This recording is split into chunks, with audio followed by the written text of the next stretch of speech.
Em algum lugar da floresta amazônica, um avião explode. O piloto está vivo e absolutamente sozinho. 365 dias por ano, a Amazônia engole pessoas. Algumas voltam, a maioria não. Hoje, você vai conhecer 10 histórias de sobrevivência que desafiam qualquer explicação racional. Pessoas que deveriam ter morrido e que encontraram dentro de si algo que a ciência ainda não consegue explicar. Do Saara ao Ártico, do Atlântico à floresta mais densa do planeta. Estas histórias são reais e verificadas. E a história número 1 desta lista aconteceu aqui, no Brasil, com um segredo que o governo federal denunciou. Do número 10 ao número 1. Cada história mais impossível do que a anterior. Bem-vindo ao Arquivo Proibido.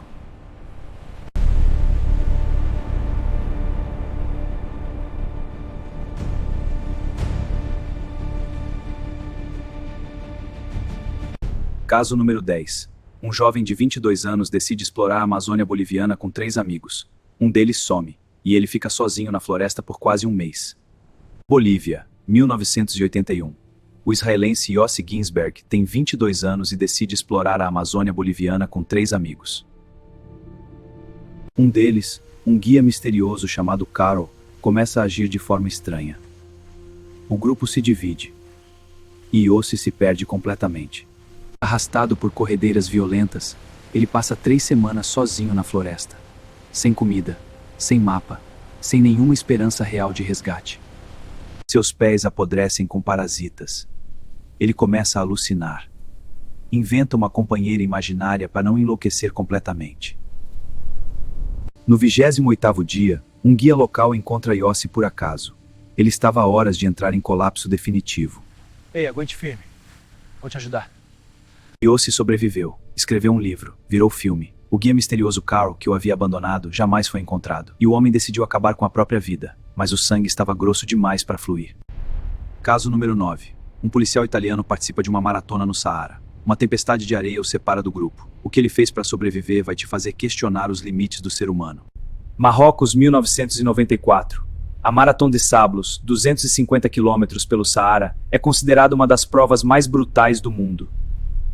O policial italiano Mauro Prosperi está na 4ª etapa quando uma tempestade de areia com 8 horas de duração o separa do grupo. Quando a areia baixa, ele está perdido no deserto. Ele encontra uma mesquita abandonada com morcegos no teto.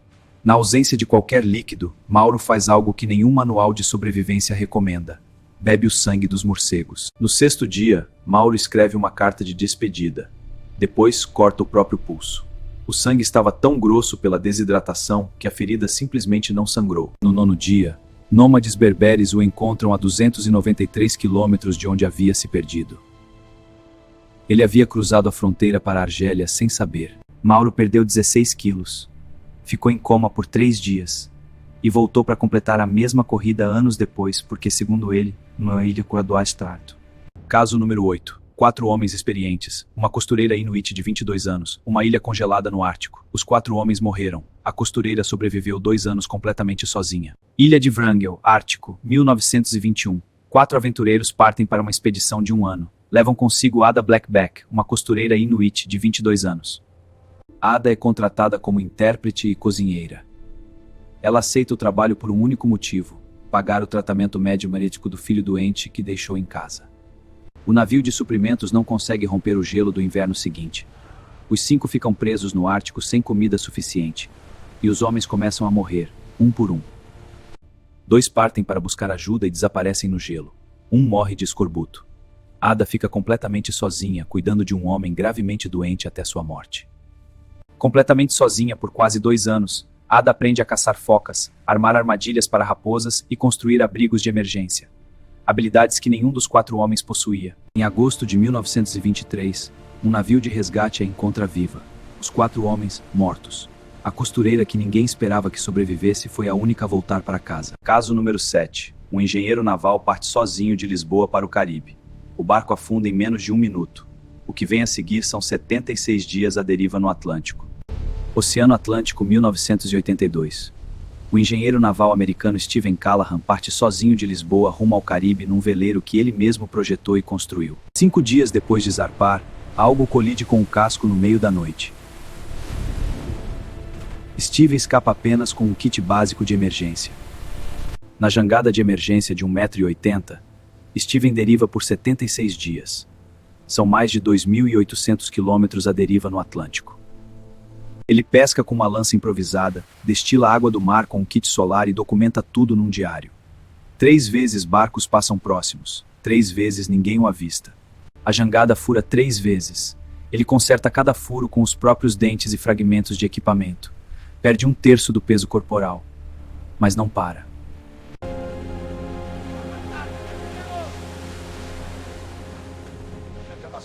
Não sei onde que escreveu um disco onde houve vez das ilhas Canamarim me Concona. Caso número 6. 92 passageiros a bordo. O avião se desintegra no ar. Uma única pessoa sobrevive à queda de mais de 3.000 metros. Uma adolescente de 17 anos. Peru, 1971. O voo Lança 508 entra numa tempestade severa sobre a Amazônia peruana. Em segundos, um raio atinge o depósito de combustível. 92 a bordo. A maioria morre instantaneamente. Juliane Koepke, 17 anos, cai presa ao assento do avião de mais de 3.000 metros de altitude. Ela acorda no chão da floresta, clavícula quebrada, cortes profundos, olho inchado, o assento amorteceu a queda.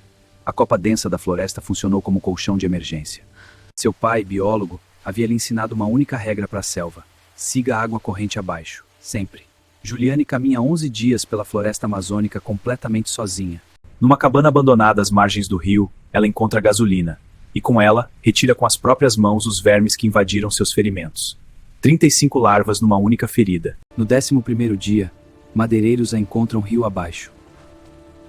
Juliane tornou-se bióloga como o pai, e retorna todos os anos à região onde sobreviveu.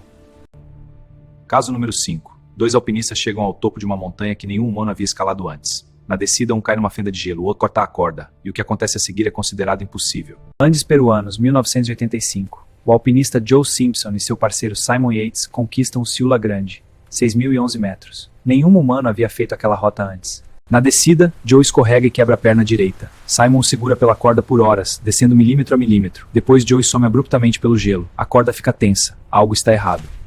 Joe havia caído dentro de uma fenda glacial, pendurado no vácuo escuro. Simon, sem saber se o parceiro estava vivo ou morto, toma a decisão mais dolorosa possível. Corta a corda. Joe cai mais 5 metros. Mas sobrevive.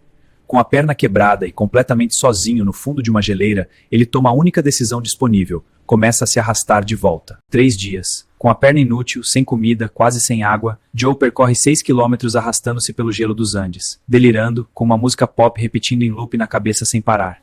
Ele chegou ao acampamento horas antes de Simon partir. O próximo caso. Um homem afirma ter sido rancheiros encontram algo irreconhecível. Caso número 4.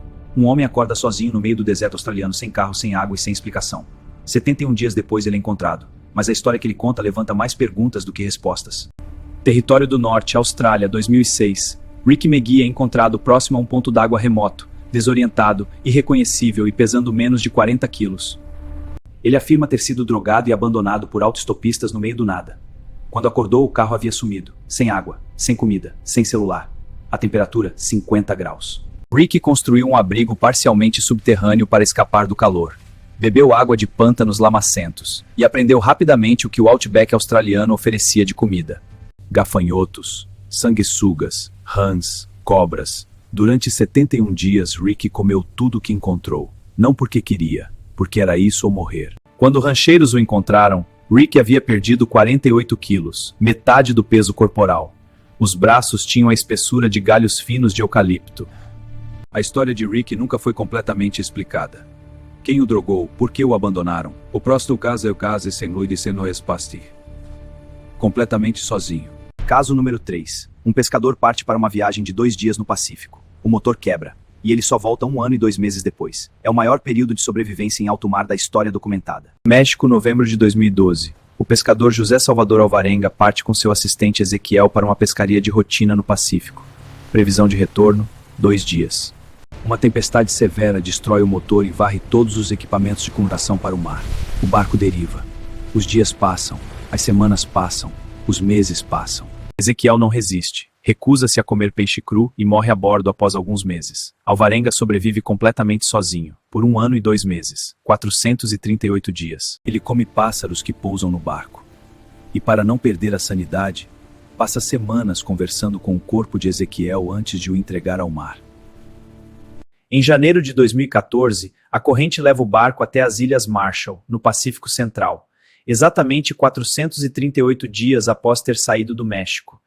Os moradores recusam-se a acreditar na história inicialmente. Sua barba e cabelo chegavam até a cintura. Ele havia perdido mais de 40% do peso corporal. 438 dias à deriva. O maior período de vazio foi mais sem álcool. O próximo caso. Derente esteu a 1.000 metros. Caso número 2. 45 pessoas. Um avião. Uma cordilheira de 4.000 metros. E uma decisão que os sobreviventes carregam. Esta é a história que o mundo inteiro conhece. E ainda assim, não está preparado para ouvir. Cordilheira dos Andes, outubro de 1972. Um avião da Força Aérea Uruguaia transporta 45 pessoas para Santiago. A maioria, membros de um time de rugby amador. Num vale gelado a 4.000 metros de altitude, o avião colide com um pico andino. 18 morrem no impacto. 27 sobrevivem. Por enquanto, a temperatura cai para 40 graus negativos à noite. Sem fogo, sem comida suficiente, e a busca aérea é encerrada após 10 dias. O mundo declara os 45 como mortos. No 17º dia, uma avalanche enterra completamente a fuselagem. 8 mais morrem sufocados enquanto dormem. Os sobreviventes encaram agora a escolha mais impossível da história humana. Não havia comida, mas havia corpos. Para sobreviver, eles tomaram uma decisão que os acompanhará para o resto das suas vidas: comer a carne dos que não sobreviveram ao impacto. 2 meses após o acidente, Fernando Parrado e Roberto Canessa atravessam a pé mais de 70 quilômetros pelos Andes sem equipamento adequado para buscar ajuda.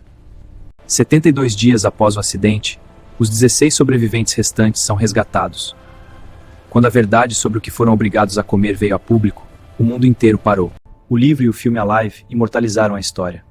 Você teria feito o mesmo, mas o número 1 da lista foi impossível, foi invencível. E tem um segredo que o Brasil, em 2021. Caso número 1. Brasil, janeiro de 2021. Um piloto cai de avião na floresta amazônica. Sobrevive 36 dias completamente sozinho. Vira símbolo nacional. Brasil, janeiro de 2021. O piloto Antônio Senna, 36 anos, decola de Alenquer, no Pará, rumo a uma mina de garimpo no interior da floresta amazônica. Uma rota de rotina. A 100 km do destino, o motor para sem aviso. Antônio plana o máximo que consegue. Pousa de emergência num vale entre a vegetação. Sai ileso do cockpit. Segundos depois, o avião explode atrás dele. O que ele conseguiu pegar antes da explosão? Uma mochila, 3 garrafas de água, um pacote de pão, 4 refrigerantes, uma corda e um kit de emergência com canivete, lanterna e 2 isqueiros. É tudo. Sem sinal. Sem comunicação. Sem nenhuma ideia de onde estava. A floresta amazônica tem 5.500.000 quilômetros quadrados. Antônio está num ponto aleatório no meio dela. Sua estratégia? Observar os macacos. O que os macacos comem sem morrer, ele come. Frutas silvestres, folhas, insetos.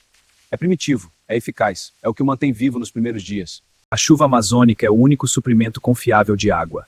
Nos dias secos, ele chupa o orvalho das folhas antes do amanhecer. Cada litro de água representa mais um dia de vida. No 30º dia, Antônio está no limite físico. Perdeu peso crítico. Os pés estão em carne viva, mas ele continua, porque parar na Amazônia é a única coisa que definitivamente o mataria. No 35º dia, Antônio ouve algo. Distante. Um som de moto teve a caminhar em direção ao som. No 36º dia, Antônio chega a um acampamento de coletores de castanha do Pará. Os trabalhadores mal acreditam no que vem. Um homem saindo da floresta depois de mais de um mês completamente sozinho. Mas existe um detalhe que as notícias de celebração não contaram. O Ministério Público Federal do Brasil denunciou formalmente. O avião de Antônio carregava carga ilícita para um garimpo ilegal. Antônio Senna publicou um livro, deu entrevistas, virou símbolo nacional de fé e sobrevivência. E exatamente 1 ano depois de ter sobrevivido ao impossível, morreu num segundo acidente aéreo. 36 dias. Sozinho. Na maior floresta do planeta. O número 1 aconteceu aqui. No Brasil. 10 histórias. 10 seres humanos que encontraram dentro de si algo que a ciência ainda não consegue nomear. A vontade de sobreviver pode ser o maior mistério que existe. O que faz uma pessoa continuar quando o corpo falha? Quando a mente começa a ceder? quando tudo ao redor indica que é impossível continuar? Talvez a resposta esteja justamente nas 10 histórias que você acabou de ouvir. A sobrevivência humana não é sobre força física, é sobre algo muito mais profundo e muito mais difícil de medir. Aqui no Arquivo Proibido, continuamos investigando as histórias que a história oficial minimiza, esconde ou simplesmente deixa esquecer. Se você ainda não assistiu ao episódio sobre os lugares mais amaldiçoados do mundo, onde o número 1 também fica no Brasil, o link está aqui na tela. Agora me conta, qual dessas 10 histórias você acha mais impossível de acreditar? Comenta aqui embaixo, eu respondo todos.